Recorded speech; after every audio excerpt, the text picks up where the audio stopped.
بالتحدي تصنع المستحيل.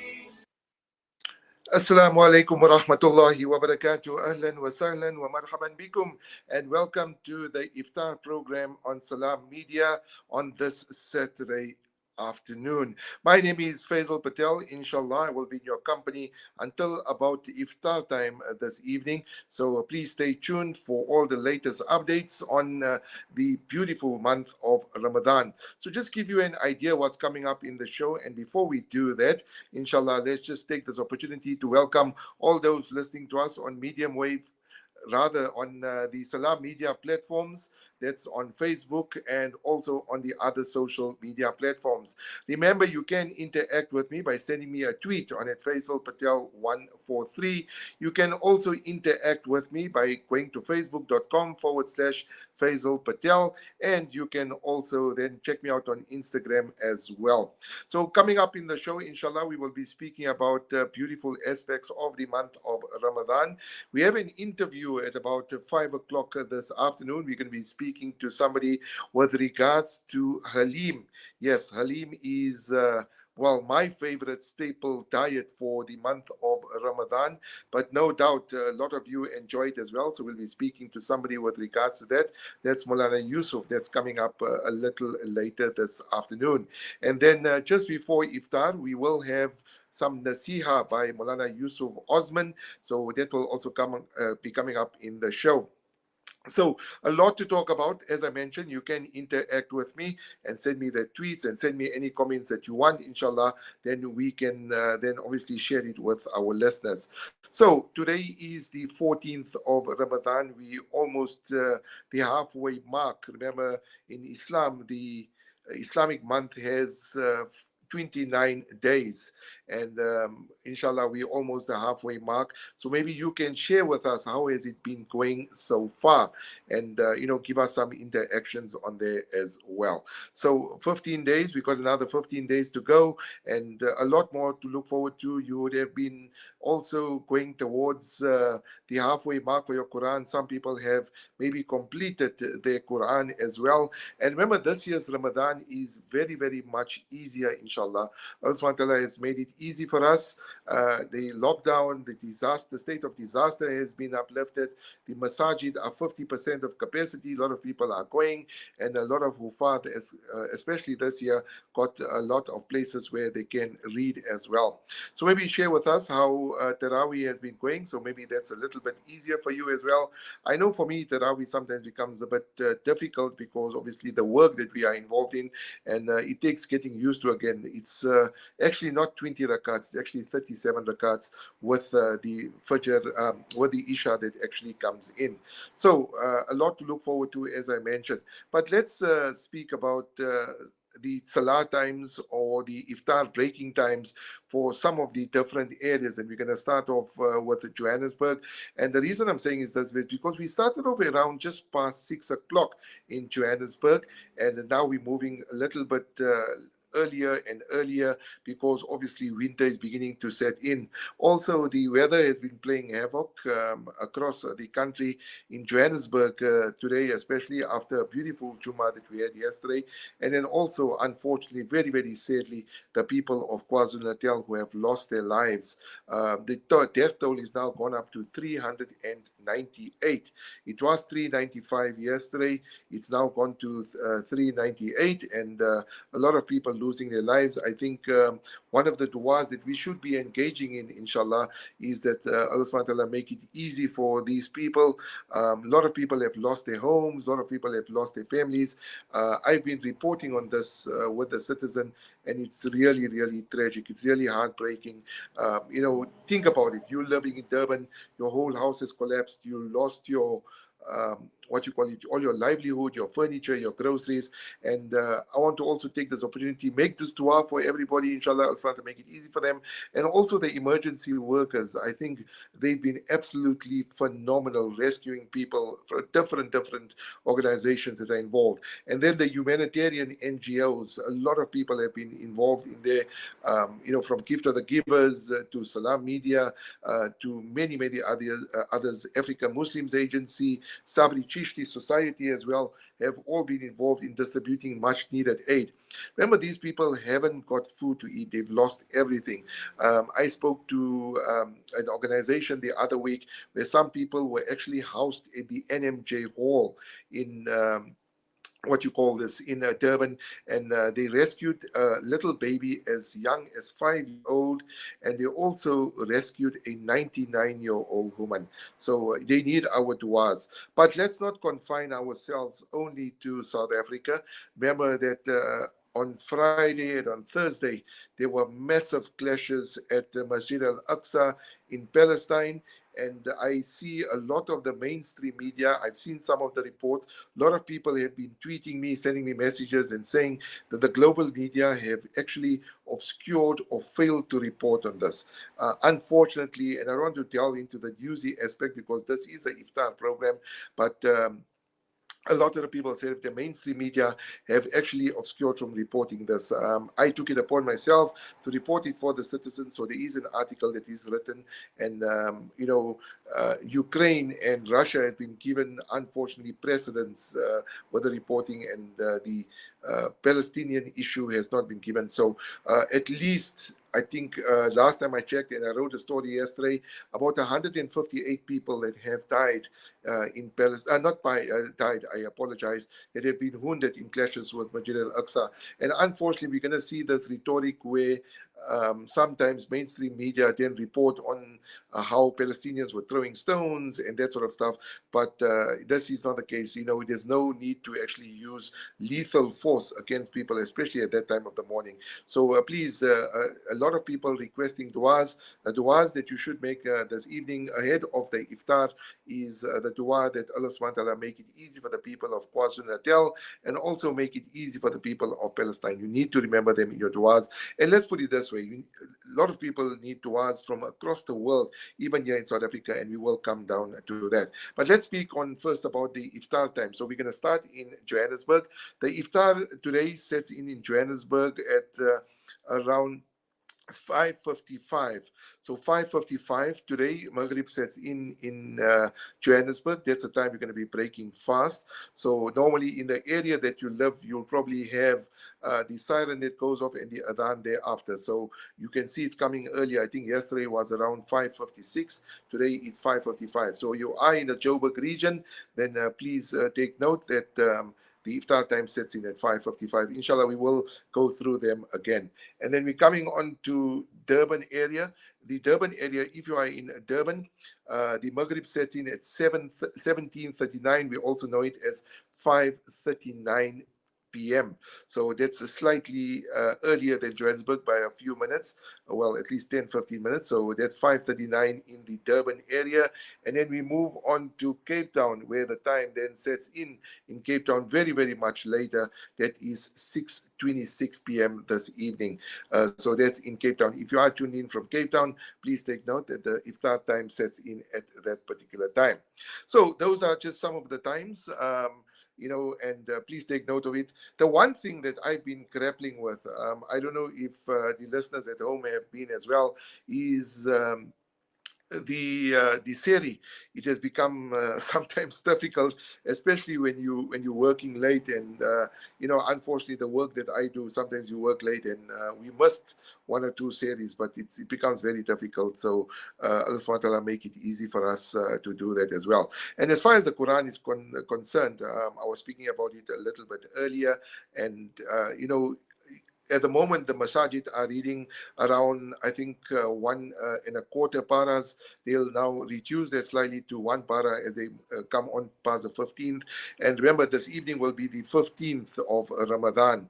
So we already are the halfway mark. So maybe you can share with us how far you with your paras as well.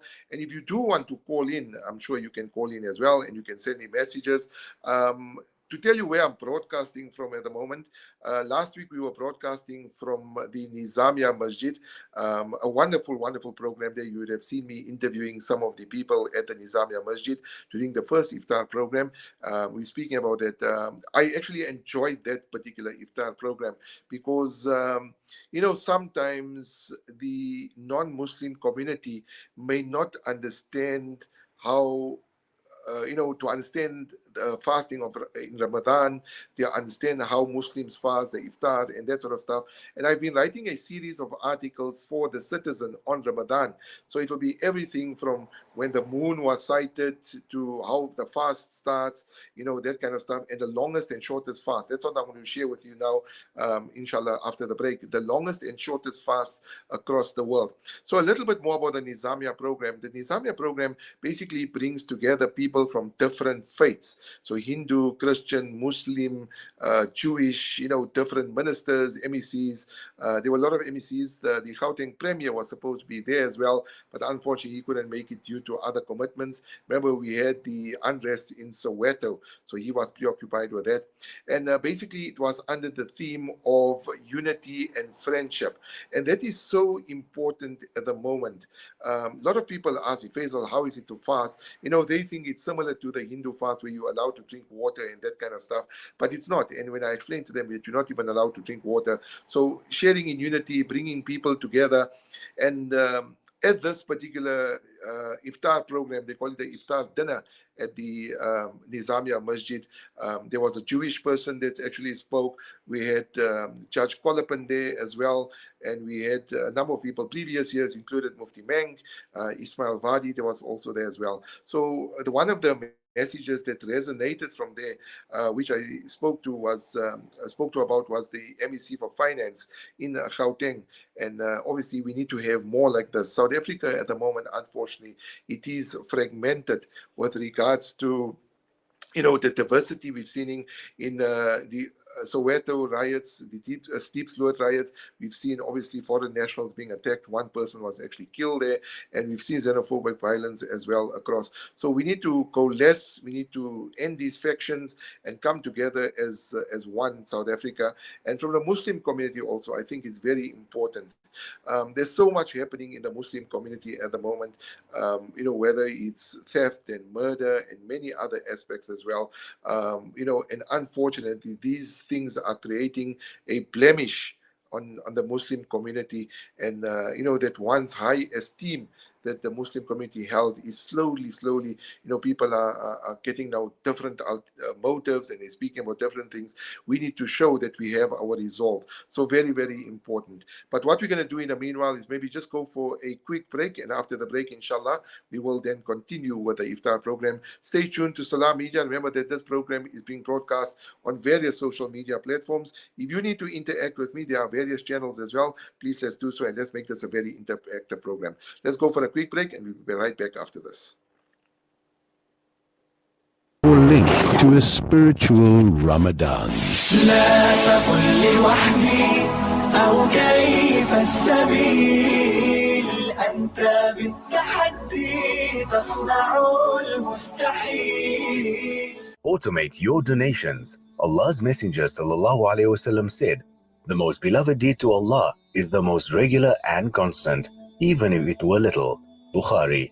Ashraful Aid manages ongoing relief campaigns in various regions such as Yemen, Mozambique, and South Africa. Set up a monthly debit order for your sadaqah or waqf donation and make a difference every month. You can choose to contribute towards a specific campaign or become a general monthly donor where funds will be allocated towards the most needy communities. Download our debit order form on www.ashrafulaid.org. Ashraful Aid is an international humanitarian agency based in South Africa.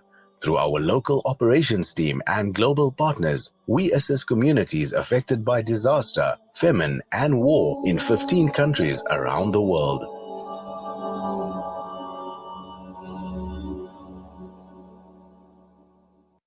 Discover the Africa of your dreams and surround yourself with her spectacular beauty. Relax beneath her serene sunsets and explore wildlife at its natural best. It's where the pride of Africa comes together. The Kwantu Private Game Reserve. Get to know the Big Five or cruise on an elephant safari game drive. Interact with lion and tiger cubs and enjoy world-class halal cuisine while we pamper you during your 5-star stay. Indulge in the true African experience. For reservations, call now on 042 203 1400 or visit kwantu.co.za. The Kwantu Private Game Reserve, the place of gathering. Southern Africa Dawah Network is a non-profit organization striving to uplift the disadvantaged and empowering through education and dawah. Donate to the SADN centers, the M.A. Mutala Islamic Center, as well as our Islamic centers in Amoti, Imtalumi, Botshabelo and Castile. Donate your zakat and lillah today. Contact Farooq Sheikh 076 321 0650, Yusuf Mohammadi 072 259 3457, or the SADN head office 031 304 8000. Our account, Standard Bank, account number 050 856 294 for your zakat, or 050 879 790 for your lillah. Dawah through education, education through dawah, the Southern Africa Dawah Network. For a long time, we've lived in a centralized world, where institutions held the all-important data and confirmed all transactions. Those times are over. Welcome to Libertas Group, a blockchain development company boasting an ecosystem that continually redefines the way we do business. Our blockchain is decentralized, making it immune to hacking or alteration, putting the power back in your hands with no middleman so you can focus on the growth of your business. Libertas, the simplest investment choice you'll make. Imagine the joy of receiving a meal for suhoor or iftar. Africa. This Ramadan, join Africa Muslims Agency to provide meals to the fasting for 100 Rand a day, a food hamper for 1,500 Rand, or feed a village for 15,000 Rand per day. Imagine if you could earn Allah's forgiveness in these 10 days through your acts of charity. Donate today. Call AMA on 011-834-8685 or donate online. Africa Muslims Agency, commemorating 35 years of empowering, educating, inspiring. At Sentio, our Invest for Good philosophy is based on a real desire to use our investment skills for the benefit of broader society. We are committed to supporting our community by investing responsibly, giving charitably, and developing talent that will transform the investment industry. As an ethically based asset manager, we are focused on delivering superior risk-adjusted returns for our clients, regardless of market conditions. Visit us at www.sentio-capital.com for more information on our Sharia investment products, and start saving with us today. Sentio Capital Management. Invest for good. Sentio Capital Management is an authorized financial services provider. There can be no greater reward than helping spread the beauty of Islam. This Ramadan, please consider the Islamic Dawah movement for zakat, lillah, sadaqah, fitra, kafara, and fidya. In 42 years, IDM has built over 80 masjids and distributed more than 125,000 Qur'ans in 7 local languages. IDM has built 36 Islamic centers and installed over 240 boreholes. IDM feeds 1,200 children daily, building strong Muslim communities in disadvantaged areas. Donate now and earn Sadaqah Jariyah. Call IDM on 031 304 6883 or visit idmsa.org. IDM, helping to create an Iqra community. Salam Media, your spiritual companion.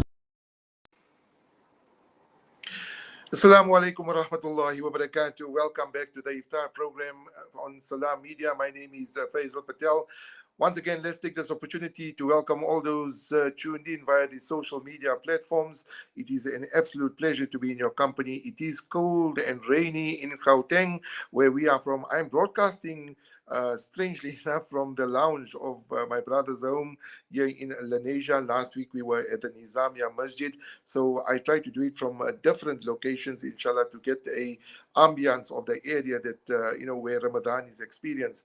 And we know that Ramadan is experienced everywhere. There's a lot of non-Muslims that are also become Muslims this year, and they enjoying the beauty of Ramadan. So remember, you can interact with me by sending me a tweet on at Faizel Patel 143. You can also comment on this particular chat. Inshallah, we will read out some of the comments, and you can also go on to the other social media platforms as well. So like I mentioned, I am broadcasting from my brother's lounge in Indonesia, and that's how technology has made it so easy. But when you working for Salam Media and you're doing this particular broadcast, as opposed to a normal radio station, you get a visual feast, and you actually get to see the person behind the mic or behind the camera. And inshallah, that's why I'm saying absolute pleasure to be talking to you today. So let's go through those iftar breaking times if you missed it earlier and if you are tuned in. So we're going to start off with Johannesburg again. The iftar time for Johannesburg today sets in at 5:55. So 5:55, that's the iftar or the fast breaking time in the city of Johannesburg. If you are in Joburg, the sunset is around 5:52, but the iftar breaking time is 5:55, and Isha sets in at 7:09. Now tomorrow morning, Seri will obviously end at around about 5:50 sometimes as well. So Seri ends 5:02 tomorrow. If you are, getting up for Seri, inshallah, for Ramadan. Then we go on to the Durban region. The Maghrib time for Durban today sets in at 5:39. So 5:39 p.m. If you are in Durban, that's the time that Maghrib sets in, or the Iftar time sets in for the Durban area. And the Seri in Durban ends around 4:50. That will go slightly later, so 4:51 looking at. And if you are in Cape Town, obviously very, very much later than in Johannesburg. We're looking at around 6:26 fast breaking time, or Iftar in the city of Cape Town, and Seri obviously ending a lot earlier as well at 5:41. So those are some of the times, inshallah, that different provinces are breaking. And remember, before the show also, I was speaking about, unfortunately and very, very sadly, the difficulty that the Muslims and non-Muslims and the people of KwaZulu-Natal are going through.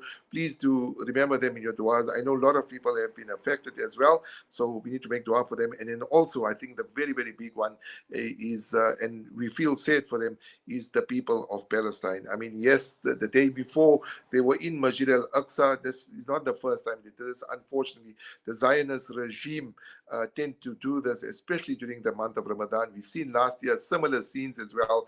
And remember, I mean, we got it so easy here in South Africa. We can go for Fajr, we can go for our Salahs. We don't really have to worry about any intimidation from any, occupied forces.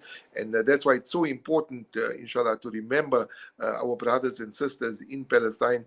The global media, and I'm speaking about some Western media, have been largely silent. That's focusing more on Russia and Ukraine. And today they were again focusing on one particular story about Blinken, the Secretary of State, that was actually barred from going to Russia. So, that tends to make more headlines than anything else. But it's up to you at home. Use your social media accounts, hashtag Save Palestine or Pray for Palestine, pray for KZN, pray for Durban. I think it's very important. And I can't overemphasize the power of dua. And I think I'm going to share this with you. The reason I'm saying is that sometimes people tend to lose resolve.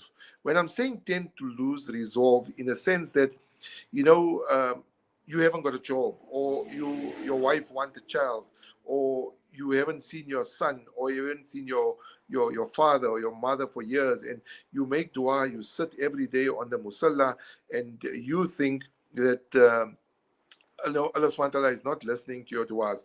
Now, I want to share something with you, and I think it's very important, because you do come to a point where you are despondent.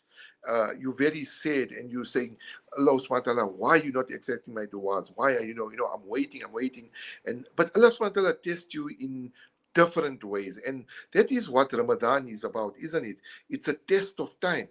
If you look at Ramadan, it's a test of time. You start fasting from around 2 minutes past 5, you are in Joburg, and the whole day, right till about 10 to 6, that's the time you're going to break fast today, 5 to 6, and you have this this tenacity not to eat anything. You got this resolve to wait, to have patience before you take that first kajur, or you take that first sip of water or zamzam water, whatever it is. So patience is very, very important. Sabr, patience in Islam is very important. I want to share with you that story in just a moment or so. And the reason I'm saying is because the series of articles that I've written for the Citizen newspaper is very important of explaining Ramadan to non-Muslims. Malana Ibrahim Bam, who's actually gone for Umrah, please remember him in your du'as. Is gone for Umrah, and he's going to, inshallah, I asked him to remember the entire Umrah of du'as. He put it very beautifully. He said the month of Ramadan, or the fasting, is referred to as scorched earth. Now, scorched means burnt earth. And when you say you're suffering from scorching thirst, now this is not in a, with a scorched earth is not in a literal sense for the fasting, but the scorched thirst is in a literal sense. And the reason being is that you need to understand how difficult it is with regards to when you have to go through that suffering and that pain of not able to drink a sip of water. Sometimes we become complacent with those that think with what we have, with all the food we have, the water we have, and all the savories and the luxuries we have, and we sometimes don't think about those that do not have even one kajur to break their date. And the reason I'm saying this is because I've been to Somalia with the Jamiatul Ulama, with Al Imdad Foundation a few years back, when to give them humanitarian aid. And I've really seen how difficult it is for these people not to have the luxuries we have. And yet today, some of our children are spoiled. They don't want to eat this samosa and they don't want to eat that samosa. It can become very, very difficult. So we need to teach our children as well. So the thing of scorched earth, where obviously you must understand that the thirst and the test that you go through. But the one that I want to talking to you about is sabr, and I think that's very important. And if you know the story of Yusuf alayhi salam, remember that Yusuf alayhi salam had the dream of the moon and the sun and the stars prostrating towards him, right? And his father Yaqub alayhi salam was also a Nabi, told him to not tell the story to your brothers, because for fear that they might act deviant against you, they might act against him. And they did act against him, didn't he? Right? Because what they did is they took Yusuf alayhi salam, they pretended to cut a goat that he was attacked by a wolf. They threw him into the well and they took the coat. I'm just sort of going through it quickly. They took the coat or the shirt back to his father and told the father that the wolf had attacked Yusuf alayhi salam. Yusuf alayhi salam was then rescued, and sold as a slave to, the Egyptians, the Pharaoh, and he was thrown in jail because he didn't want to succumb to the whims and fancies of the Pharaoh's wife, and then he could foretell dreams. I'm sure you know the story, but the period I'm talking about is the period of time that Yaqub alayhi salam didn't see his son for so many years. I think, and I stand corrected, it's a period of about 23 years that he didn't see his father. And remember that Yusuf alayhi salam could tell dreams, and he told the Pharaoh the dream that there'll be 7 years of drought and there'll be 7 years of food. And, he became the minister of the granaries. And the Egyptians at that time, they were going through difficulty, and Yusuf alayhi salam's brothers had to come to him. They didn't know it was him. Remember, it was so long. And, he gave them the stuff, and he also gave them something which his father recognized. But after 23 years that his father, got his eyesight back, was actually able to see Yusuf alayhi salam. But the point I'm actually coming through, and I think this is very, very important, is that I know you at home may have desires, and you may have du'as. Maybe you're not working. It's so difficult to get a job at the moment. But do not give up hope. There are times, and Allah subhanahu wa ta'ala tests you in mysterious ways. There are times where you will give up and say, Allah subhanahu wa ta'ala, but why are you taking so long? And I'm going to come to a story as well. In my particular case, I didn't see my son for close to 17 years.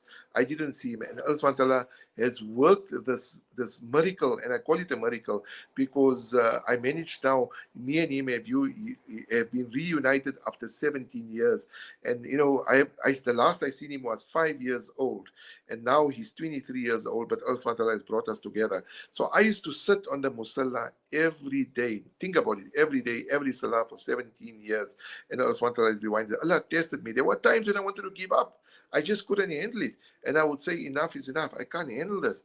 But I always used to believe that one day Allah has the best plans. The same thing with with me being employed at the Citizen newspaper.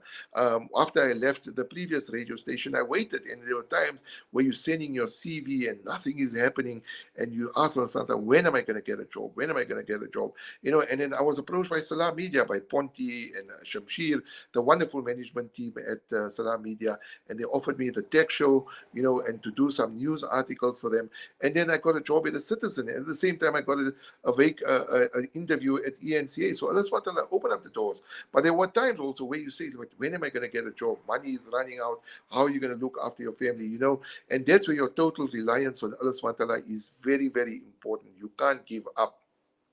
But there is one dua that I used to read a lot, and I'm going to share that dua for you. It's a very, very beautiful dua. I will also share it on my Twitter handle as well, so you'll know what dua it is. But you should recite this every day, and remember to cry in your dua. I love those people that cry. Before I give you the dua, I want to tell you the story about this one sheikh. And it's been narrated all the time. You probably heard about it, but this particular sheikh used to owe a lot of people money. I mean, so much so that everybody used to come knocking on his door. And one day, he was at a place or at a hairdresser or a barber, and again the people start pestering him with regards to sheikh, where's my money? Sheikh, where's my money? And at that time there was a little boy that was actually selling sweetmeats. We know it as mitai or jalebi or that kind of, or some sweets, some ulama say sweets. And, the sheikh called this little boy in. And, before that, he was asking us, when are you sending money? When are you sending money? And Allah didn't send the money. And then when this little boy came, he bought all this little boy's sweets, everything. He took everything, said, give me all your sweets. And he then gave out the sweets to his creditors. And he told them, yeah, take this as a form of payment in the meanwhile till I get your money. And then the little boy stood there, he stood there and he asked, the sheikh, where's my money? And the sheikh said that, like in a joke, look how many people are there here, take a line with everybody else, And the boy started crying, the little boy started crying.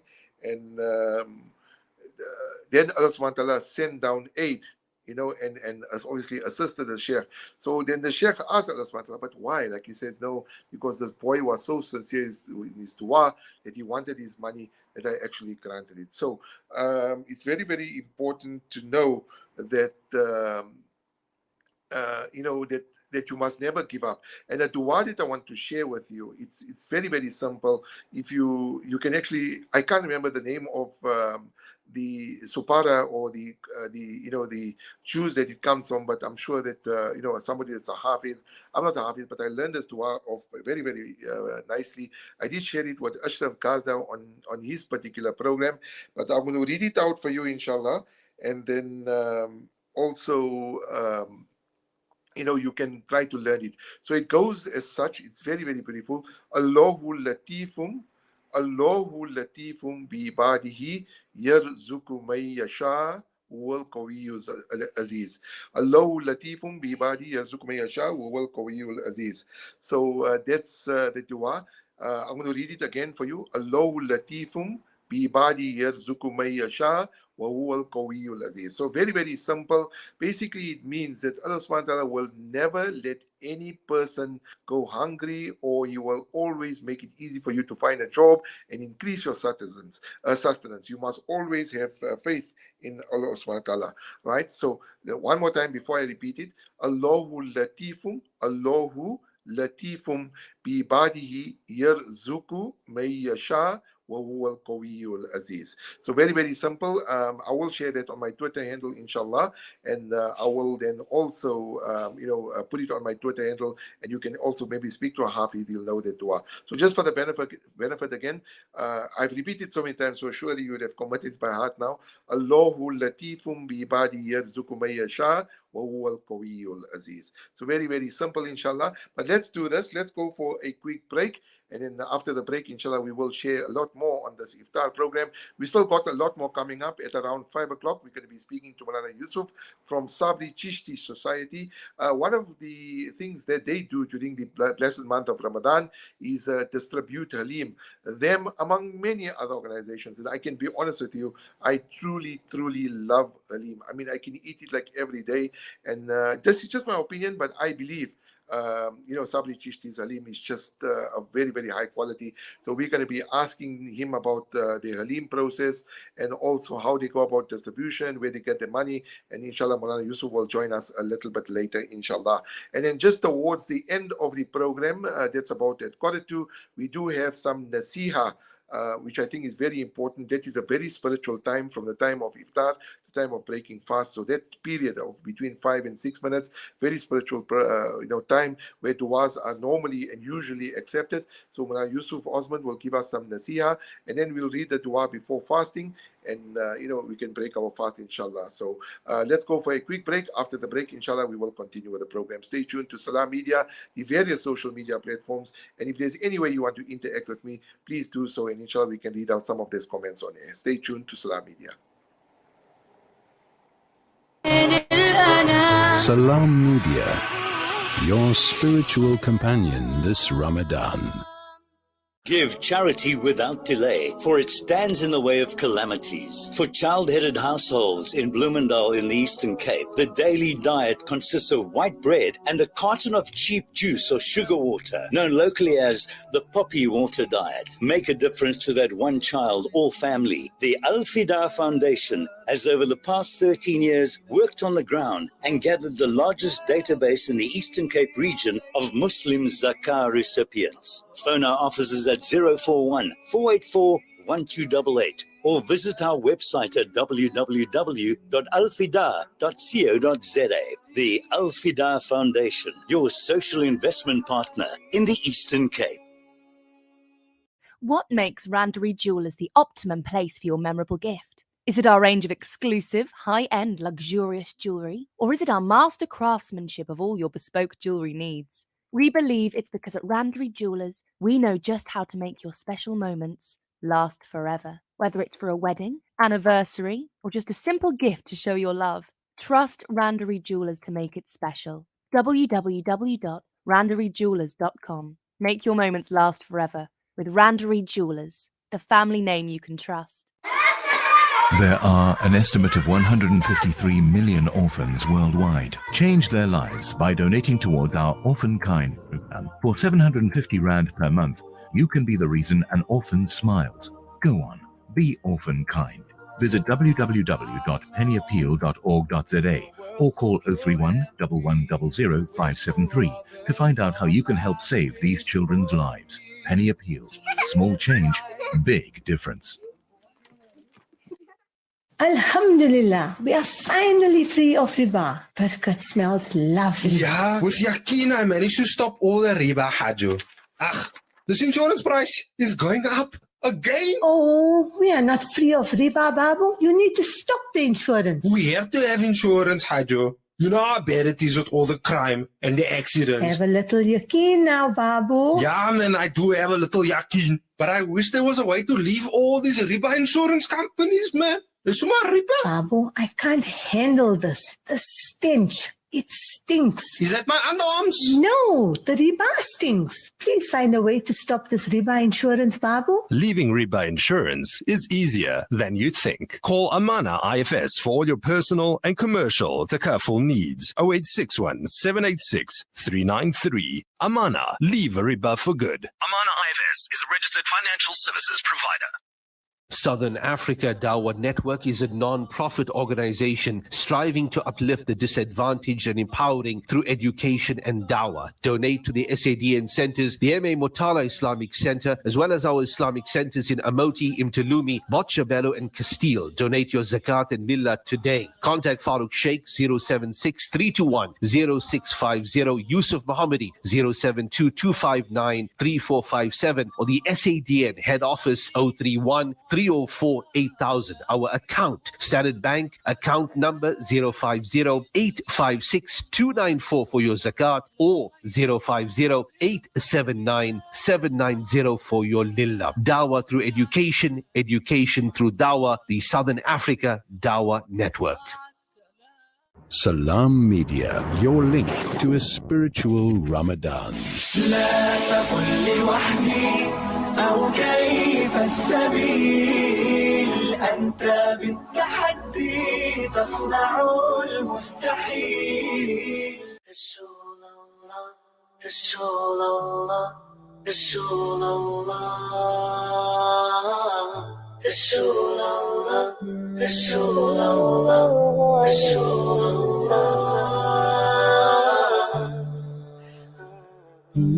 My heart yearns to be in your company.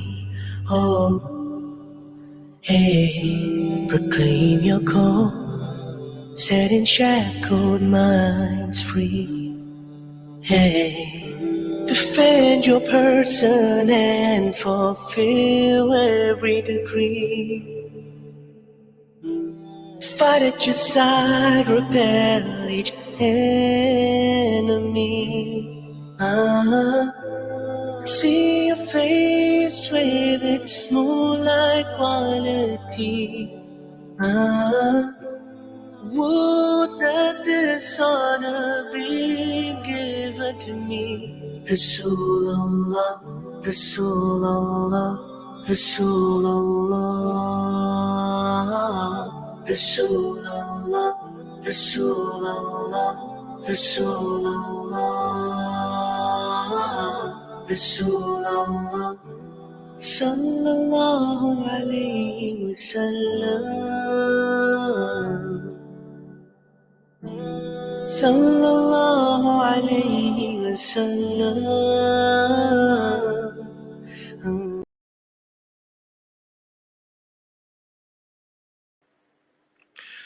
Assalamu alaikum wa rahmatullahi wa barakatuh. Welcome back to the Iftar program here on Salam Media. My name is Faizel Patel. The time is just gone 8 minutes to 5 o'clock on this Saturday.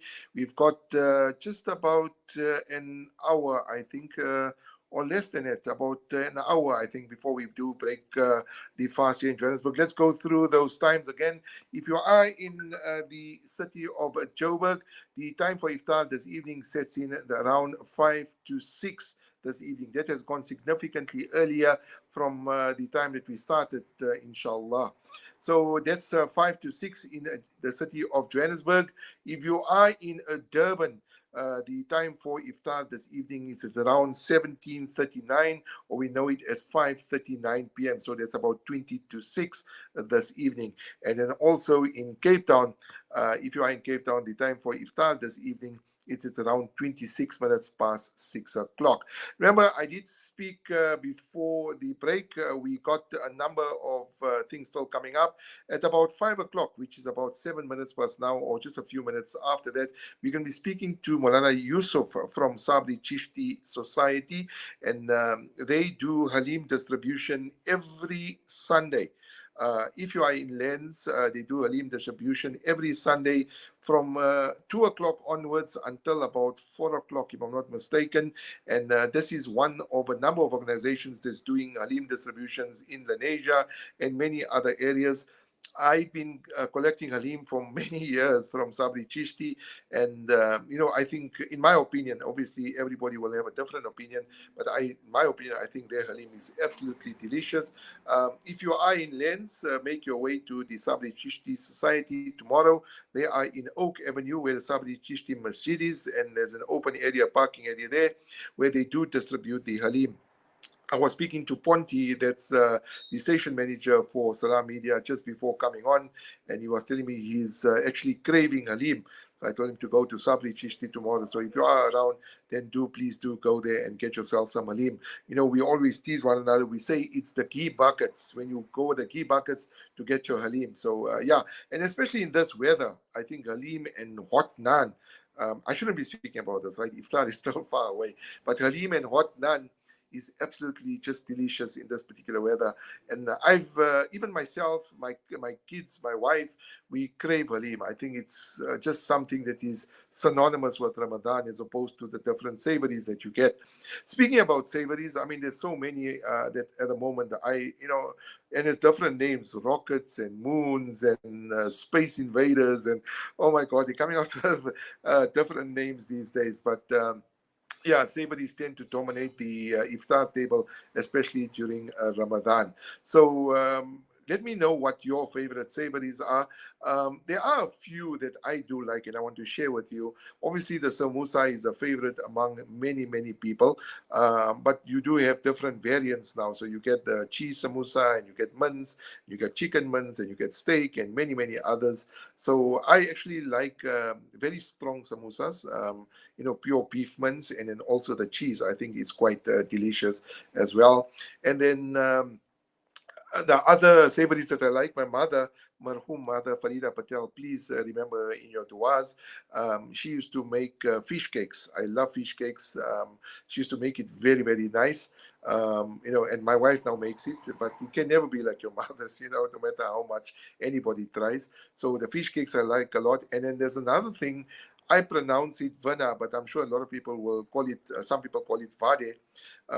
It's a whole mix as well. So that's absolutely delicious. I like that. And then obviously you get your other stuff, the pizzas and, the pies and stuff. But, it's too many. And sometimes we tend to, what do you call it? Indulge in this and don't eat the food, and obviously the faluda that comes with it. So that's the iftar table. I think we'll talk about sehri in next week's program. For sehri, obviously you need something to nourish you as well. Some people have curry khichdi and biryani, and I just have it's called this it's an energy drink, but it's more, wheat, this thing. So that helps me a lot. But you still crave, you still get hungry. And, one of the things, it's so ironic because, on an ordinary day, when I used to travel with taxi when I was studying at university, on an ordinary day, you will never crave tin fish and half a loaf of bread. They call it a bunny or a fish bunny. It's so lekker because we used to use this, in the farm, where we used to take a half a loaf of brown bread, dig out the interior and take a tin fish, take out all the innards of the fish and put the fish there and just absolutely enjoy it. So, on an ordinary day, you wouldn't even think about eating there, but when you're sitting in a taxi and you see the guy sitting there, and even that becomes delicious. So everything becomes delicious when you're fasting. But Allah SWT has given us the resolve, and we also given us the tenacity to ensure that we keep our fasts, and maintain this fast, inshallah. Obviously, I'm not qualified to speak about the etiquettes of fasting, but obviously, if you do have a question, you can pose it to your resident alim and able to assist you as well. Remember that I did say that we have an interview coming up, so that's in about 3-4 minutes time. We're going to be speaking to Malana Yusuf from Sabri Chishti on the whole halim issue. Not an issue really, but rather the beauty of how they go about distributing it. A lot of people come collect, a lot of poor people come collect, and despite what you hear, there's a lot of donations involved. We're going to ask him what time they start, because to cook so many dags, how many people they distribute to, I think it's a phenomenal process. And they don't only give out halim, they even give out naan, so he'll give us a little bit more about that as well. At just past after the interview, we will have some nasiha by Mulana Yusuf Osman. If you don't know who Malana Yusuf Osman is, he's the son of Farooq Osman from Oriental Butchery, Indonesia. He was also a winner of the Quran competition many, many years ago, and he's now the Imam of Houghton Masjid. If I'm not mistaken, I think it is Houghton Masjid. He's the Imam there. Reads absolutely beautiful. A very good friend of mine, and I asked him to, inshallah, share some nasiyah with us. Sometimes we need to be inspired by alims and the words of motivation. Next week, I'm giving you a little bit of a tidbit. I have Maulana Ibrahim Bam who has shared some nasiha as well. I will play that next week.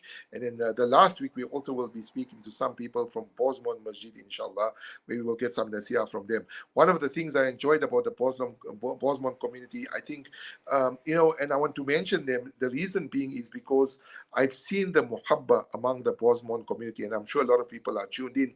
When I just started at the Citizen newspaper, the first weekend I went for Salah, for Jummah Salah, and I was completely lost because I'd never been to Bosmont Masjid before. And from the time I walked in till the time I actually went to sit down, I've never seen a community so close-knit and so welcoming. They were just absolutely stunning, showing me the masjid, where to make wudu, because you're in a new masjid and you've never been there before, where the toilets were.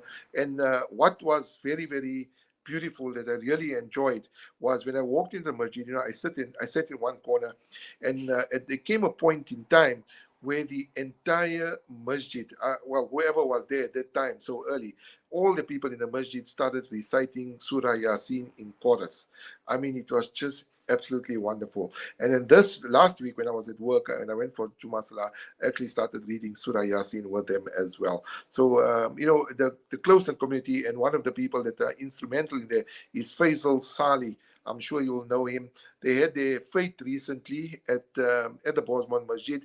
The fete is one of their main income generators for the masjid. Sometimes the masjid struggles, unfortunately, to generate funds to keep the running of the masjid. There's muazzin salaries, imam salaries, and running water and lights. And Faisal was actually teasing me because I walked into the masjid with a Lions cricket t-shirt, and he says, "How can you come?" Like joking, "How can you come with this t-shirt?" So I said, "You come to the faith tomorrow, I'll give you a Bosmont t-shirt." And Faisal rightfully gave me a Bosmont t-shirt, which I'm very proud to wear. So the Bosmont community, like many other communities in South Africa, I think, and Lenasia as well, very, very close-knit, very welcoming. And one of those communities among many in Lenasia is Sabri Chishti. I've been friends with them for a very, very long time, very, very close-knit community, doing wonderful work and obviously assisting the community as well. And that's what we'll speak to Malana Yusuf about in just a short while. So let's go for a quick break. After the break, inshallah, we will be joined online, hopefully, by Maulana Yusuf from Sabri Chishti to give us details about the Halim distribution in Lenasia and several other areas. Stay tuned to Salam Media.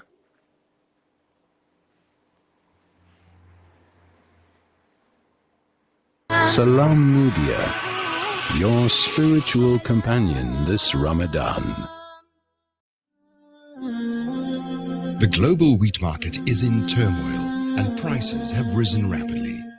This places the most vulnerable Syrians at greater risk of hunger and food insecurity. Sponsor a ton of flour at just 7,500 Rand and help ensure displaced Syrian families get their daily bread.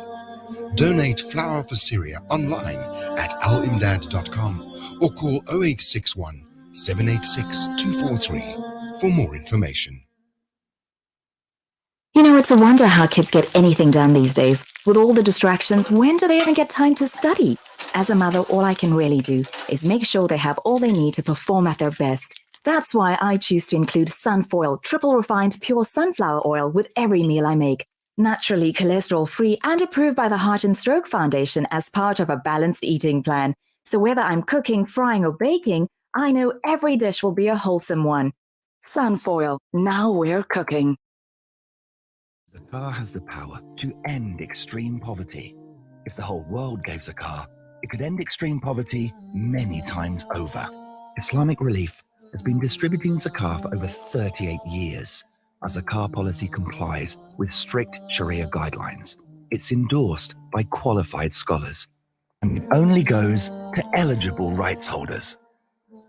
So, harness the power of your zakah with Islamic Relief.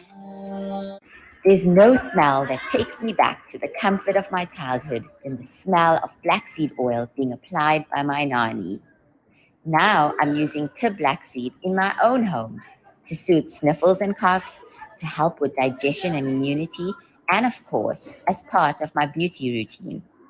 After all these years, I've come to appreciate the wisdom in finding comfort and shifa in trusted treatments like Tib black seed.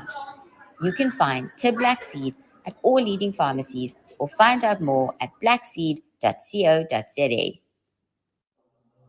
صلى الله على محمد صلى الله عليه وسلم الله الله يا رسول المصطفى اللهم صل على المصطفى حبيبنا محمد عليه السلام اللهم صل على المصطفى حبيبنا محمد عليه السلام You are the greatest man we look up to.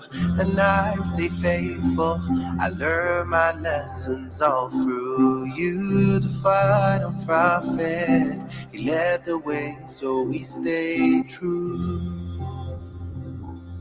I give my all and everything. Allahumma salli ala al-Mustafa Habibna Muhammad alayhi salam.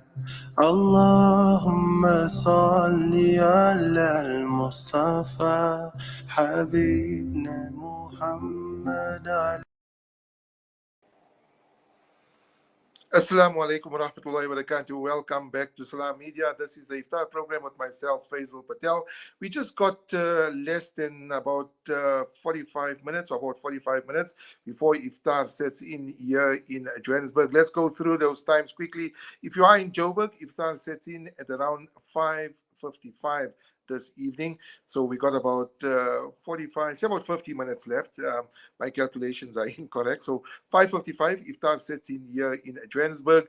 If you are in Durban, the time for Iftar sets in at around 5:39 p.m. this evening.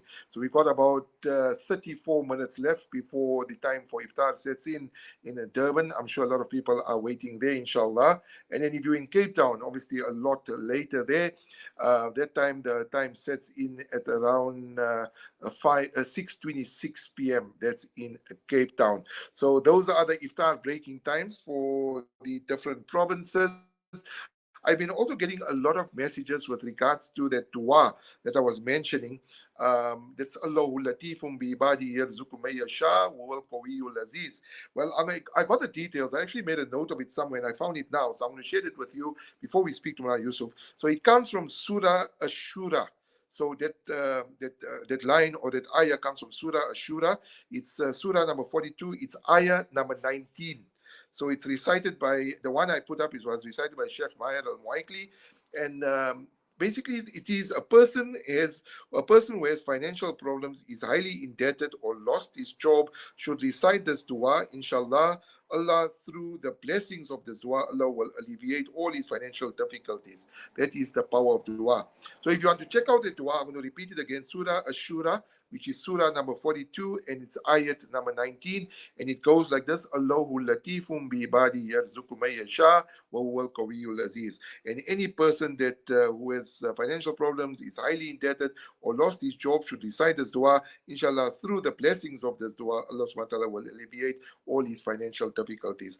And I can safely testify, and I'm telling you, I have seen the power of this dua because I've had some successes in my life recently after reciting this dua, seeing my son after so many years, 17 years, and also able to find a job. So whatever difficulty you are going through, inshallah, Allah ease your difficulty, make it easy for you, inshallah. Whether your wife wants a child, or whether you're looking for a job, or you're going through financial difficulty, there's nobody else that can help you. Let's forget it.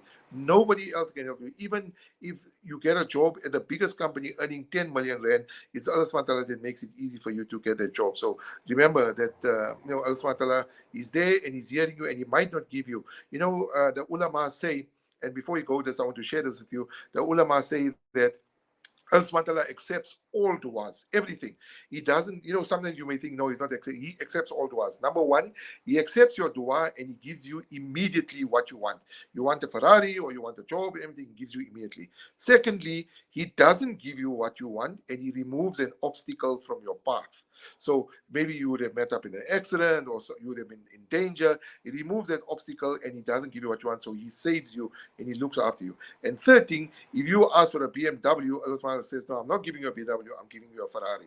So Allah SWT accepts all du'as. I'm just using it merely as an example, but please do not give up. If you are going through difficulty, do not give up. Leave your resolve, leave your reliance on Allah SWT. Nobody can help you besides Allah SWT. And I will recite that verse again a little later, but to more pertinent issues and very, very important issues, we're going to speak about Halim. It's one of my favorites. It is still a favorite, not one.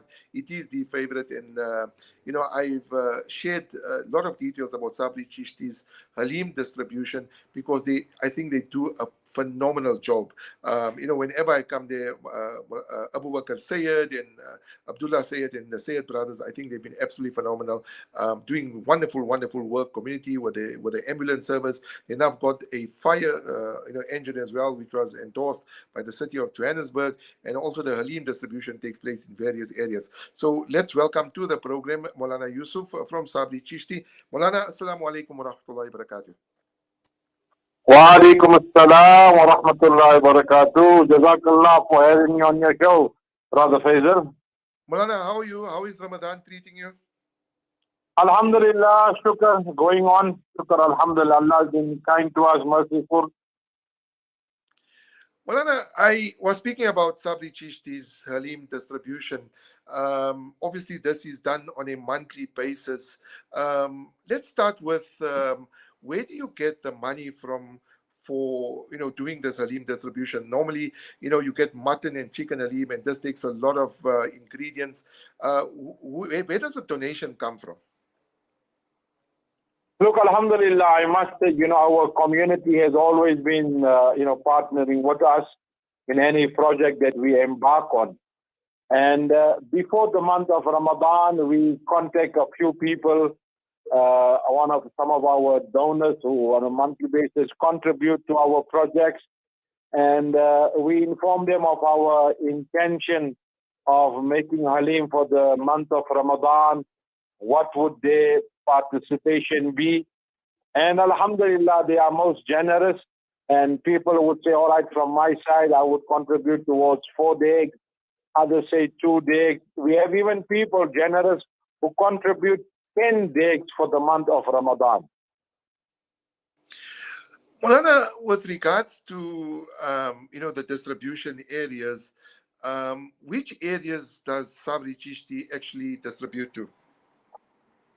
The Halim Sabri Chishti distributes to in Lenasia South. We have a collection point there in Lenasia South, and then at our Dawak Center in district Orange Farm. That's another collection point there, and a feeding point as well. We feed from the Halim also almost 400 people, 400 kids that come there daily. So we feed them Halim on that Sunday. And in Lenasia proper, at our center in Extension 8, the Jamia Razia Masjid collection point, and at our main center in Extension 6, at the Sabri Chishti Masjid, where is our main point of collection. Now, Maulana, I've been a regular at your, Halim collection point in Extension, 3 year.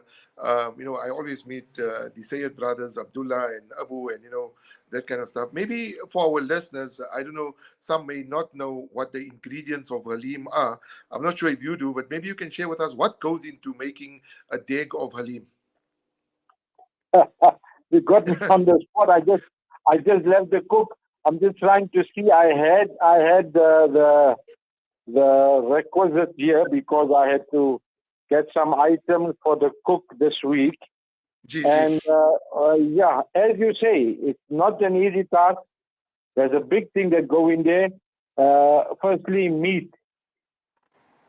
12 kilos of meat, ginger, garlic, red masala, butter, oil, rough salt, crushed chili powder, zira powder, whole zira, dana powder, garam masala, turmeric, ilachi, cinnamon sticks, cloves, yellow mug dal, pink mug dal, oil dal, pea dal, 4-in-1 mix, jungle oats, whole barley, tomatoes, onions, dhania, mint, spring onions, green chilies, and most important ingredient is the love and commitment that our volunteers and our cooks prepare the halim for.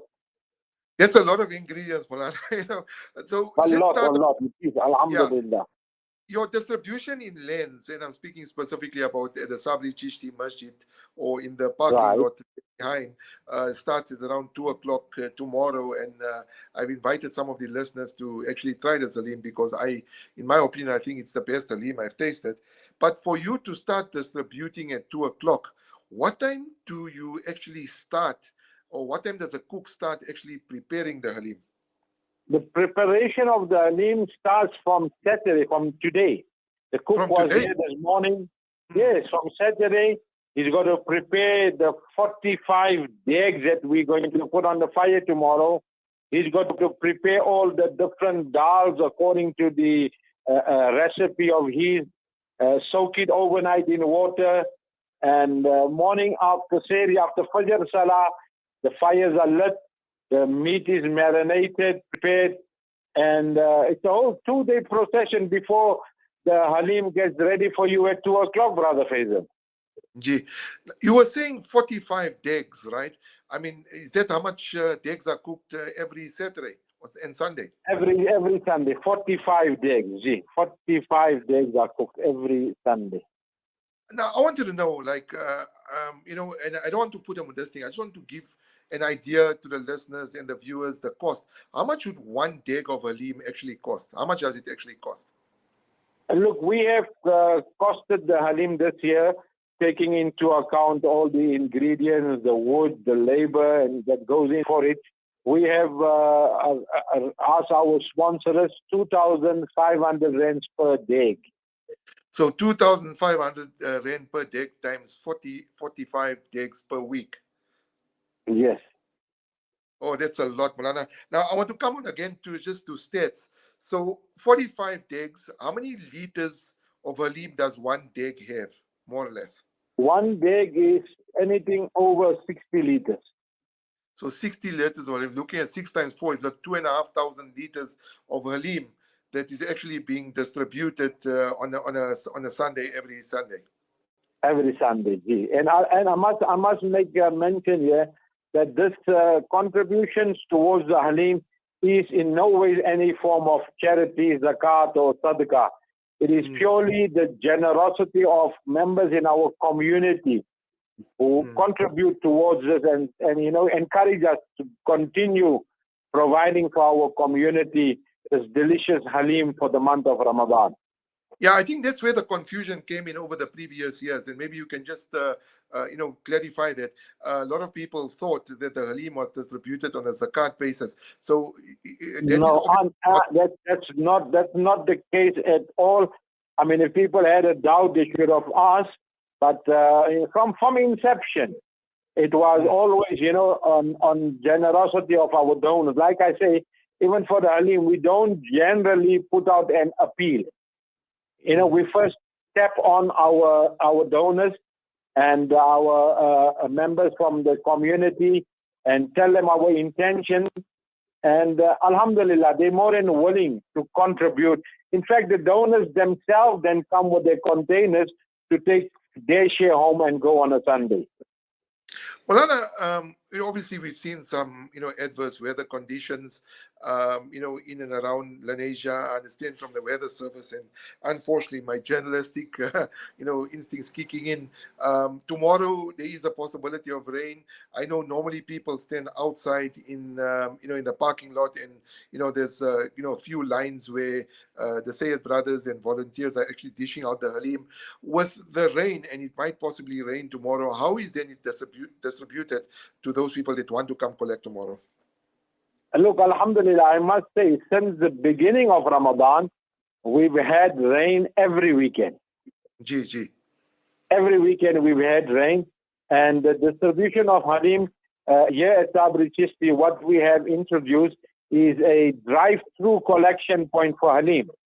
That the people were entering at our main entrance, the new entrance for the ambulance department, driving through, remaining in their vehicles. We had our young youth volunteers approaching the people by their cars, taking their containers, bringing it towards us to fill the containers, giving them their share of the naan. If there's lemon that people bring in, we give them their share. And they were driving through. It was like a drive-through Halim collection. So would it be correct to say then, if they enter, Oak Avenue, past the masjid, go into the main parking lot area, go through there, and then, past the cooking area, collect the Halim, and drive out through past the hall? Is that right? Exactly. That's what was exactly happening for the past 2 weeks. So tomorrow, inshallah, will happen the same as well. Well, one more thing that obviously I want to ask you about. When I got your number from Bashir Chunara, who's actually a family of mine, he was telling me that, the Sabri Chishti Society is also in Durban assisting with the flood victims. Maybe Molana can just share, what is being distributed by Sabri Chishti to the flood victims in KZN? Jazakallah for bringing out that point. Faizel, I must mention to you that as we speak, our brother Bashir Chunara and my other nephew Sayyid Ali, Ibrahim and Riyashid Khan, they are actually in Durban today. They left this morning to ensure the distribution of 800 times 5 liters of water, which we sent through yesterday to Durban. And we have arranged with a grocery supplier to prepare for us at least 1,200 grocery hampers valued at almost 400 rands. And this morning, our team with Bashir and Ali, they flew over to Durban to ensure that the recipients receive the water and the grocery hampers that the collection drive we had embarked on from yesterday, from Juma only, because we had been receiving requests, urgent appeals from the people of KZN and Durban, the affected areas. And on Thursday, we sat together with Abu and other members, and we decided that, look, it's also our responsibility. Let's make Bismillah. And the volunteers got ready, and Alhamdulillah, like I say, our community has always been generous. We just put out an appeal, and we were able to get 800 5-liter water already on the truck sent through to Durban last night, and this morning our people ensured the handover to the deserving recipients of the affected area. Speaking about, Abu Bakr Sayyid, a very good friend of mine, he always invites me for, the launches. I think a very sad time for him as well. I understand that his mother, Zora, actually passed away. Is that correct? Look, unfortunately, the will of Allah has made it merciful, kind. She got the month of Ramadan, the day of Jummah, at the time of Iftar. She was in hospital for a long time, for a long sickness, after the passing on of her husband, my brother Osman. She hasn't been taking it too well over the month. And she had returned to the mercy of Allah yesterday, just about Iftar time. We make dua that Allah subhanahu wa ta'ala grant the highest stages of Jannah, inshallah, Maulana. Before we let you go, inshallah. Any words of advice maybe you want to share with our listeners before we let you go? Look, alhamdulillah, I was just talking to some brothers this afternoon. It is said that, calamities, disasters always struck everywhere and any time. But more so in the month of Ramadan, I say this is, from a blessing from Allah to those that have, to able to assist the affected people. So the month of Ramadan, it is a month of sharing, the month of giving. And we should consider the people that are affected, people that have lost their worldly belongings. And we don't know, when the tables can turn around. So until Allah has given us, made us the ones with the upper hand, let us practice on that and be more considerate and generous in this month of mercy, this month of forgiveness, this month of rahmah. May Allah subhanahu wa ta'ala accept all our ibadat, all our charities, and give us the strength for sincerity, inshallah. Ameen. Jazakallah Maulana. And I think on behalf of myself and the Salam Media, I think we wish you, reward you for all your efforts and the efforts of Sabri Chishti in assisting those in need, especially the flood victims, and obviously the much needed, desired rather, I would say, the Halim. Maulana, Jazakallah for having us. And inshallah, we make dua. Allah give us the strength to continue. And also at the same time, an appeal to the listeners to assist us in this flood relief drive for the KZN at this moment, inshallah. Jazakallah Maulana. May Allah SWT accept all your efforts, and inshallah we will speak. Jazakumullah. Assalamu alaikum wa rahmatullahi wa barakatuh. Wa alaikum assalam wa rahmatullahi wa barakatuh. That was Maulana Yusuf from Sabri Chishti Society speaking to us about the Halim distribution. They are among many other organizations in Indonesia who are doing phenomenal work, especially the KZN area, as you heard, Maulana, that grocery hampers. One of the things that I wrote in one of my stories with regards to the KZN flood victims is that they've lost, besides their furniture and everything, they lost all their food, their clothing, and everything. They haven't got food to eat, and they're distributing food items to the needy there among many organizations. Gift to the Givers, I think Al Imdad is also involved in that particular relief effort as well. And we don't realize, I mean, we're sitting here in Joburg, we are fortunate, no floods here, and we sometimes need to spare a thought about the less fortunate. And in this case, no matter how affluent the people of KZN were, they are in a very difficult predicament. So please remember them in your du'as. And again, I want to share about the people of Palestine. I mean, I can't, overemphasize this. It's so heartbreaking to see the pictures there. Imagine you sitting in your masjid and you're about to read Fajr Salah, and a group of soldiers, thugs, I would call them, not even Zionists. They are absolutely criminals, thugs, walking in there, shooting tear gas and disrupting such a very spiritual moment in your time, Fajr time. A lot of du'as are also accepted, and disrupting that, injuring almost 158 of these Palestinian worshippers at Islam's third holiest site. Masjid al-Aqsa, you have the Haram in Makkah al-Mukarramah, Masjid al-Nabawi in Medina, and al-Aqsa in Palestine, and disrupting that. So we continue to make dua for those people, for the Palestinians. Allah make it easy for them, and ease the plight of the Palestinian people from this Zionist regime who've been absolutely ruthless. And it seems to happen every year. And the reason is, and you'll see some mainstream media reporting that it clashed with Passover, which is a Jewish holiday, and many other stuff, but there's no excuse.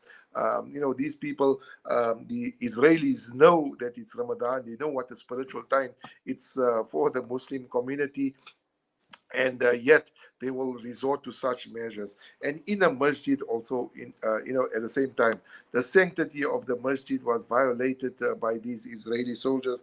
No doubt you'll see some of the pictures, and you see some of the photos that's going on. At least 158 injured. That was yesterday. I'm sure that has significantly gone up, or some people, I don't know if there were any fatalities with regards to that, but there were hundreds more detained as well, and some of them even children as well. So it is only the power of dua that can assist those as well. So before we go for a quick break, we're coming towards the iftar time for the Johannesburg region, but Durban sets in first. So the time now is 5:27 in Johannesburg. The iftar time for the city of Durban is 5:39. So 5:39, we just got about, I think, 11, 12 minutes left. 12 minutes left before the time, or 11 minutes left rather, I think, before the time of iftar sets in Durban. If you are in Joburg, that time sets in, that's the time of iftar, sets in at 5:55. So please take note of that. And then in Cape Town, the time sets in at 6:26 p.m. this evening. So still coming up in the program, as I mentioned, I do have some nasiha from Maulana Yusuf Osman. He's the Imam of the Houghton Masjid, inshallah. So I will be sharing that with him as well. And then for those that were asking, I'm just going to read. I see I get more messages coming through with regards to the dua that I mentioned earlier. That dua goes as such: Allahu latifum. So I'm just going to read it slowly. Allahu latifum bi ibadi yarzuqu man yasha wa huwa al-qawiyyul aziz. Allahu latifum bi ibadi yarzuqu man yasha wa huwa al-qawiyyul aziz. It comes from Surah Ash-Shura. Surah Ash-Shura, it is the 42nd surah in the Holy Quran. So if you do have a Quran in front of you, you can go check it out as well. And you can get the meaning of it as well. But if you've got the Quran in front of you, it's surah number 42, Surah Ash-Shura. And the ayah that I recited, Allahu latifum bi ibadi yarzuqu man yasha wa huwa al-qawiyyul aziz, is I got it recited, by one of the Haram Imams, and basically it's ayat number 19. So you'll see ayat number 19, Allahu latifum bi ibadi yarzuqu man yasha wa qawiyyul aziz. It's ayat number 19, and basically a person who recites or who has financial problems, a person who has financial difficulty or got economic problems, who is highly indebted. You owe a lot of people money, so if you've got financial problems, you owe a lot of people money, or you even lost your job. I think it's very, very important, a very powerful dua. Any person who is a victim of these, losing your job, financial difficulty, or even indebted, inshallah, through the blessings of this dua, inshallah, through the blessings of this dua, Allah subhanahu wa ta'ala will alleviate all his financial difficulties. So for me, personally, it worked because I got a job. I got to see my son after so many years. The power of dua. But I always remember this from my time when I went for Hajj.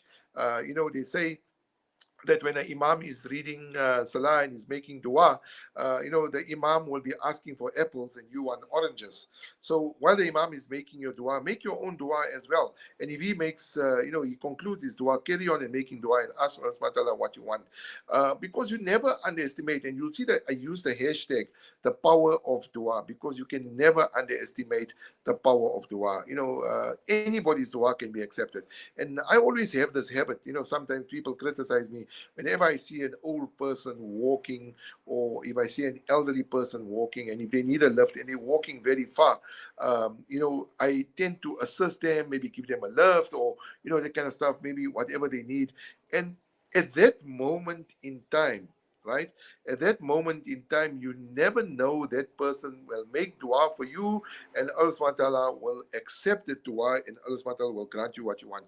We've seen and we've heard the story. Remember about that lady who gave the cat water in her shoe. There's different versions, obviously, of the story.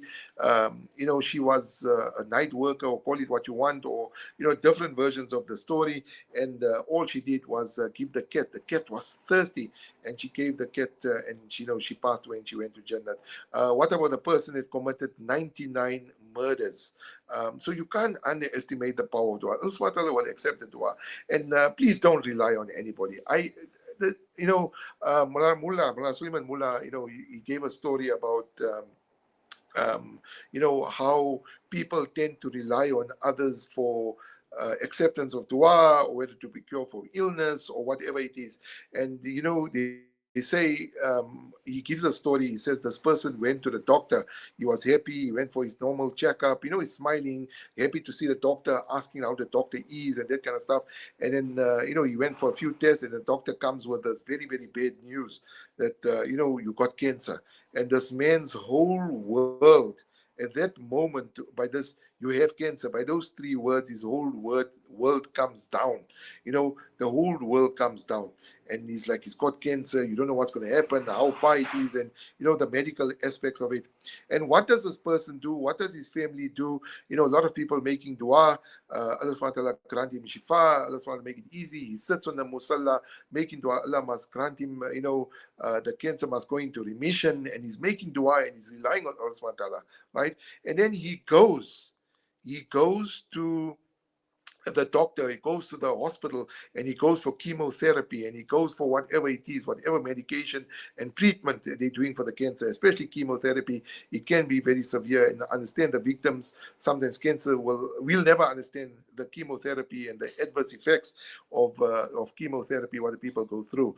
But the point is that your reliance of Allah subhanahu wa ta'ala is so strong at the time when you realize you got that cancer. You're reading Quran and you're making dua and you're asking people to make dua for you, and Allah subhanahu wa ta'ala is hearing you because He's the most listening, and He hears everything and He accepts everything. And what happens when that person actually goes into remission for cancer? Then what happens when family visit him at home after he comes home? He says, what? And Mullah, jokingly says, what wonderful doctors I have. What wonderful doctors. At that moment in time, he actually forgot Allah subhanahu wa ta'ala, and he doesn't realize that Allah subhanahu wa ta'ala is actually the person who gave shifa or put the shifa into those doctors. So let's not forget Allah subhanahu wa ta'ala in our difficulty. Mullah also specifies about this. He says, in time of need and desperation, we turn towards Allah subhanahu wa ta'ala. But when we get what we need, then we forget Allah subhanahu wa ta'ala. So let us not be duplicitous in our ibadat, in our du'as, where we forget Allah subhanahu wa ta'ala when we got everything, and in time of need we want to turn to Him, then you want to go to masjid, and you want to do this and everything. This is a story that I've actually written for the Citizen website, that don't become a Muslim just once a year during the month of Ramadan.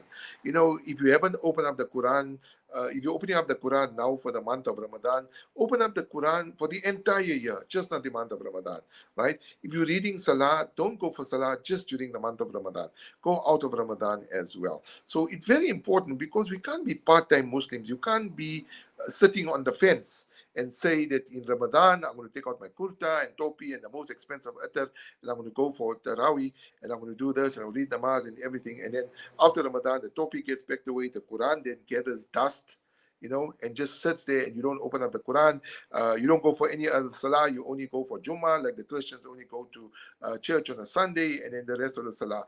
Remember that, and Mufti Menk always speaks about this, that you reading salah, right? You're not doing Allah subhanahu wa ta'ala a favor. Allah doesn't become greater or lesser with you reading salah.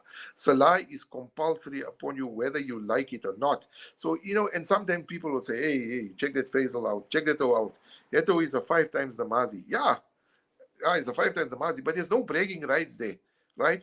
Because whether you like it or not, you're not doing anybody a favor by reading salah. So don't be a part-time namazi and that kind of stuff. So before we go on, and I want to share something with you, I said I'm going to do it. This is the longest and shortest Ramadan fast throughout the year. I wanted to share it last week, but we were at Nizamia. So I written the story. It's available on the Citizen, right? And it comes out every year. So I'm just going to share some of this with you. So now we know that the Islamic month of Ramadan is set in. Have you ever wondered which country will have the longest and the shortest fast in the world? I've always wondered about this, and it changes obviously because the days come. The month of Ramadan always comes a certain amount. I think it's about 13 days earlier every year. So Muslims in South Africa, and they're working on the Joburg time. So Muslims in South Africa will be fasting between 11 and 12 hours a day.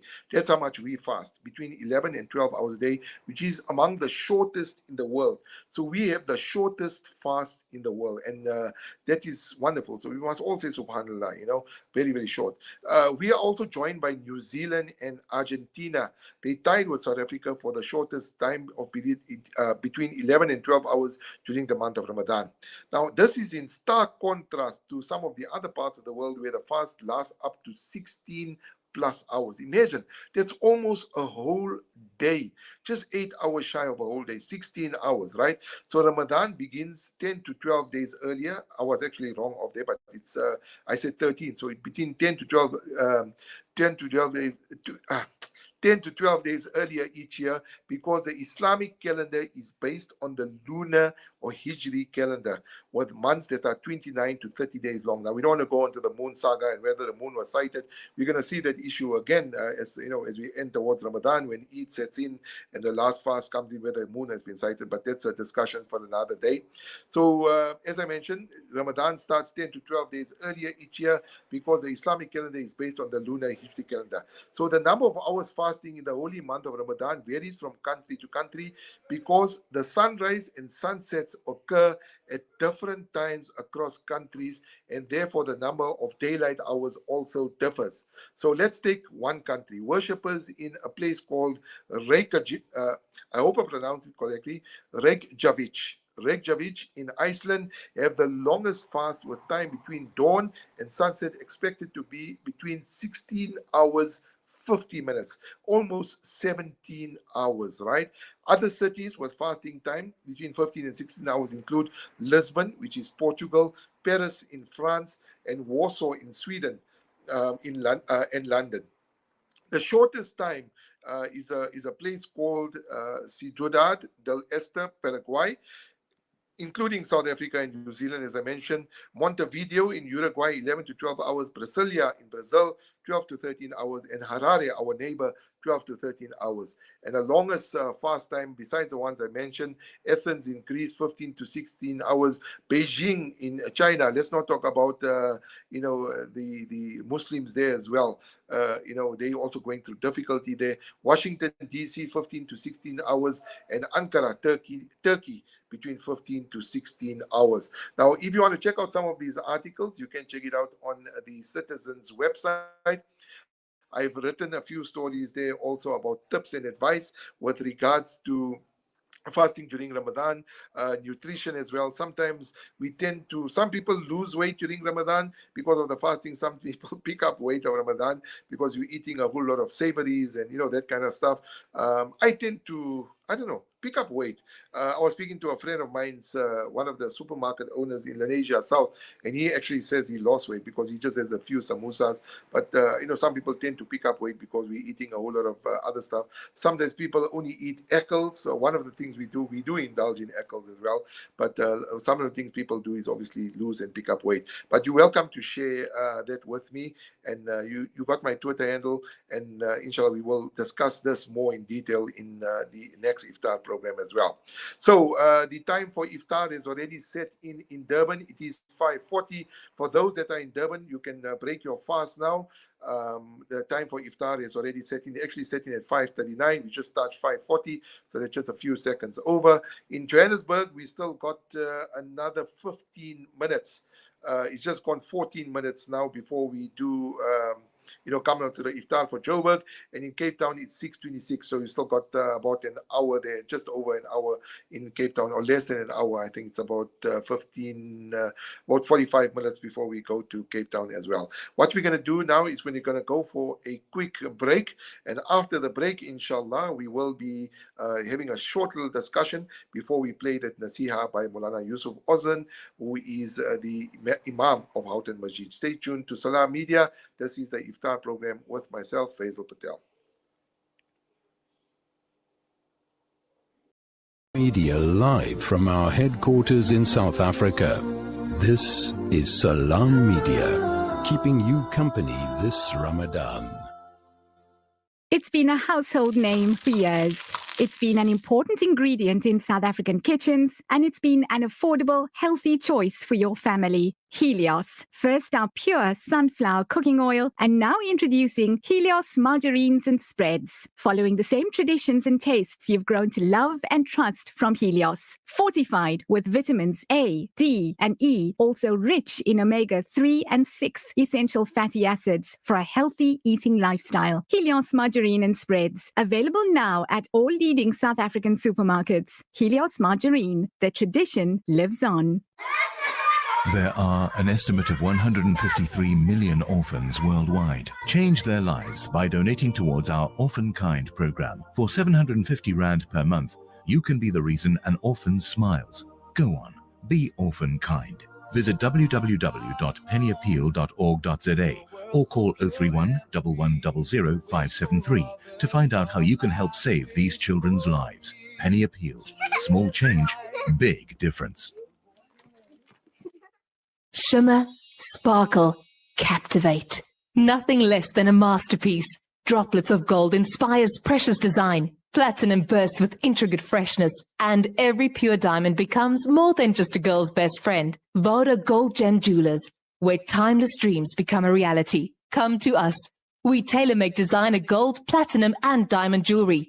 Trade in or remodel your old gold. Clad yourself with classy name-branded watches. We offer insurance valuation and freezer card calculation. Visit us at 534 Ridge Road, Overport, or call 031 208 9142. Voda Gold Gem Jewelers, manufacturers of fine gold and diamond jewelry. For a long time, we've lived in a centralized world where institutions held the all-important data and confirmed all transactions. Those times are over. Welcome to Libertas Group, a blockchain development company boasting an ecosystem that continually redefines the way we do business.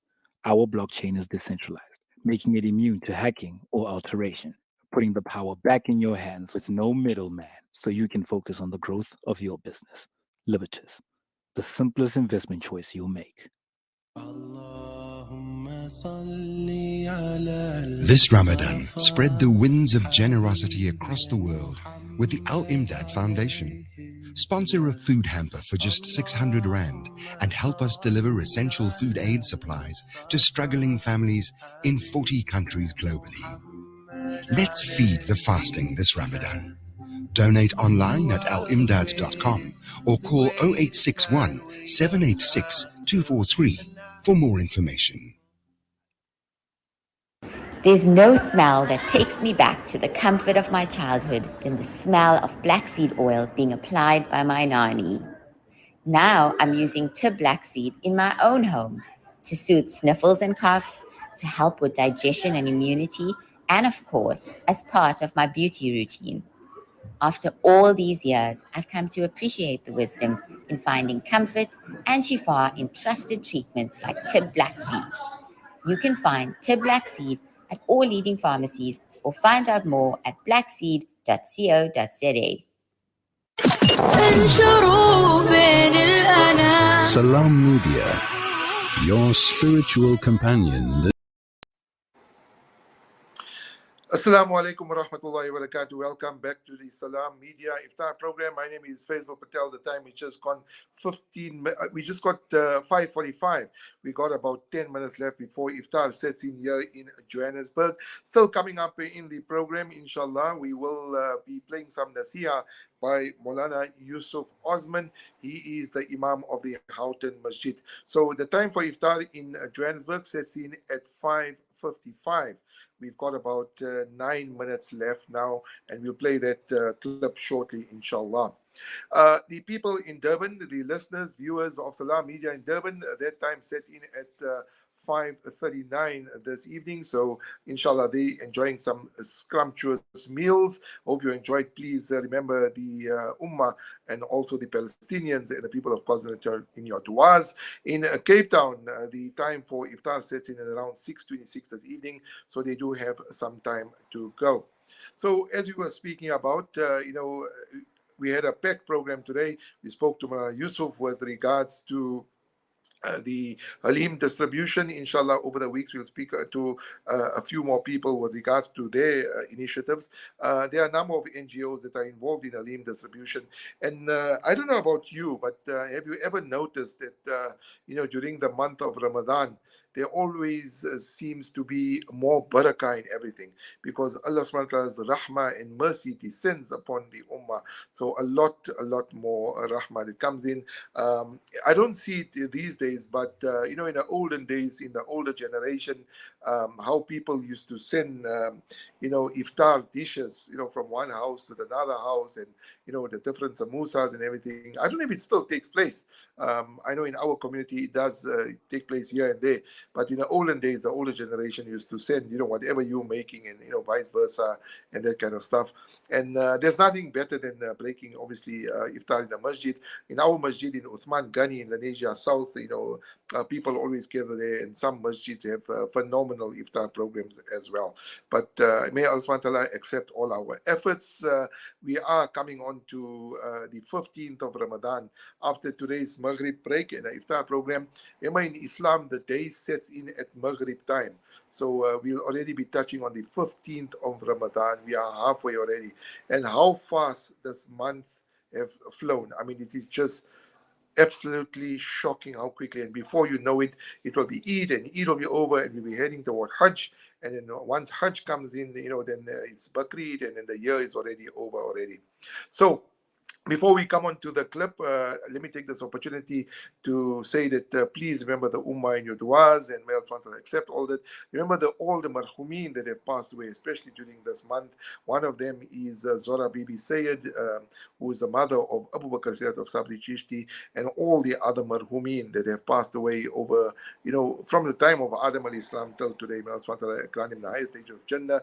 Please remember my marhum mother Farida Patel and my marhum father Ahmad Patel, who also passed away. My mother, a very tragic loss for our family, passed away in my arms, in my house on June 16 last year. We are still trying to recover from that. Very, very difficult. And no doubt, a lot of people are going through that difficulty. So remember the Ummah, remember the Marhumin. Oh, and one of the things I always used to speak on the other radio station is always recite Surah Ikhlas 3 times. That's Kul Wallahu Ahad Allahu Samad Lam Yalid Walam Yulad Walam Yakul Lahu Kufuwan Ahad. 3 times for all the marhumin that have passed away, including one's parents as well. So we just gone 1 minute before 10 to. I'm going to ask my engineer Sadiq to place that nasiha for by Maulana Yusuf Osman from Houghton Masjid, and let us reap the benefits of the nasiha from the pious and learned scholars. May Allah inspire us to learn from the advice they're giving us. So Sadiq, when you are ready, inshallah, let us just play that nasiha by Maulana Yusuf Osman.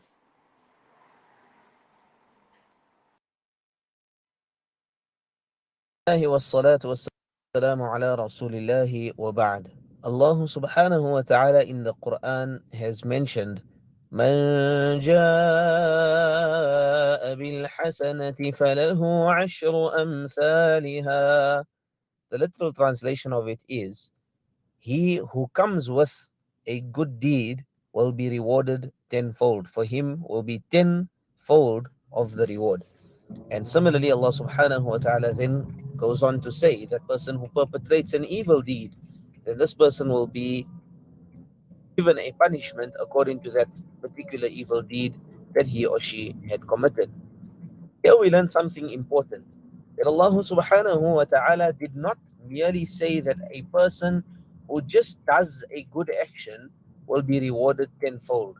Sometimes we feel that we may have done something good in this world and we are waiting for the rewards of Allah subhanahu wa ta'ala to come in multiple folds. However, Allah subhanahu wa ta'ala here is referring to the sincerity of a person's action. That person who brings that action on the day of Qiyamah, untempered with, unpolluted, and it is completely pure from any type of ill thought, then this person will be rewarded tenfold and even more from Allah subhanahu wa ta'ala, or by Allah subhanahu wa ta'ala. Sometimes a person, before doing an action, Shaitan comes to this individual and he tries to tamper with the thoughts of this person by telling this person that before you do this action, then make sure that you're doing it in front of someone so that you can feel a little bit nice about yourself, so that you can gain a little bit of fame, maybe increase your circle of influence in your circle of friends. Sometimes we might be having a pure intention before doing the action, but as we're doing the action, then Shaitan once again comes and he'll try and pollute that action and pollute your mind with an ill thought, that a person starts to feel good about him or herself as they are doing that action, and the focus then changes from Allah subhanahu wa ta'ala. And sometimes a person could be doing the action correctly and having complete sincerity before and while doing the action. After the action has been completed, now a person might be taking out photos, might be passing on the message and broadcasting whatever good he or she had done. Then that too will take away the reward that Allah subhanahu wa ta'ala had promised for this individual. A very beautiful verse, but one that we need to think very carefully about, one that we need to ponder on, that how many actions do you and I do on a daily basis but what is the level of sincerity when doing that action?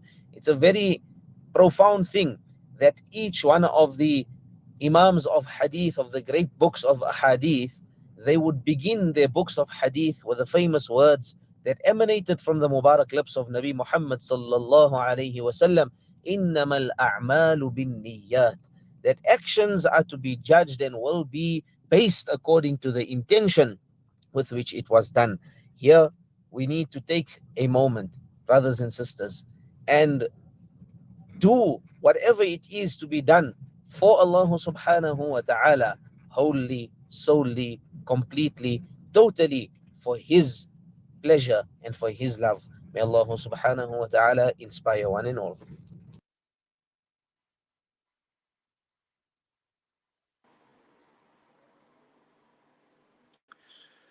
Assalamu alaikum wa rahmatullahi wa barakatuh. We just have about a minute and a half before the time sets in for Iftar. So I'm sure a lot of you are seated at your table. Please lift up your hands and let us use this spiritual moment, very, very spiritual moment, to make dua for the entire Ummah of Nabi Sallallahu Alaihi Wasallam, also to make dua for the people of KZN, and also the dua for the people of Palestine. It is narrated that the dua at this time is accepted. May Allah subhanahu wa ta'ala accept all our duas, inshallah, as well.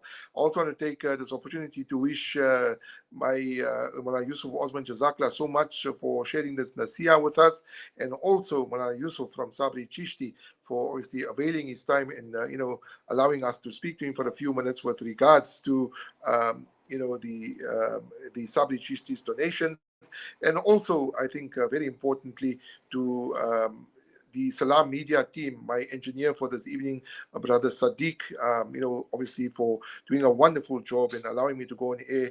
Sometimes there are technical glitches, but there's a lot of work that goes behind a broadcast like this. And may Allah reward him and the entire team at Salam Media for the wonderful programs. Remember that the Taraweeh Salah will be coming up live after this particular broadcast, so you can stay tuned to Salam Media for that. And then also the Iftar program tomorrow, inshallah, will also be live. So the time is just gone 5:55, the time for Iftar in the city of Johannesburg, or the Johannesburg has set in, and I think you should just wait just a few seconds, but the time has just set in now, about 10-15 seconds ago. And if you are going to kajur, recite your dua, remember to eat the kajur with the right hand. If you got zamzam, take a sip of zamzam as well, and recite your dua. Allahumma laka sumtu wa bika amantu wa la rizkika aftartu fataqabbal minni. And please break your fast, and the time for Iftar is set in. From myself, Faizel Patel, Jazakallah so much for tuning in on this Saturday. It's a rainy Saturday. May Allah accept your duas, your efforts, and please enjoy your meal. And I will see you back next week, inshallah, for another installment of the Iftar program on Salam Media. Until then, please take care of yourself, and remember to stay safe. Fi amanillah. Assalamu alaikum wa rahmatullahi wa barakatuh.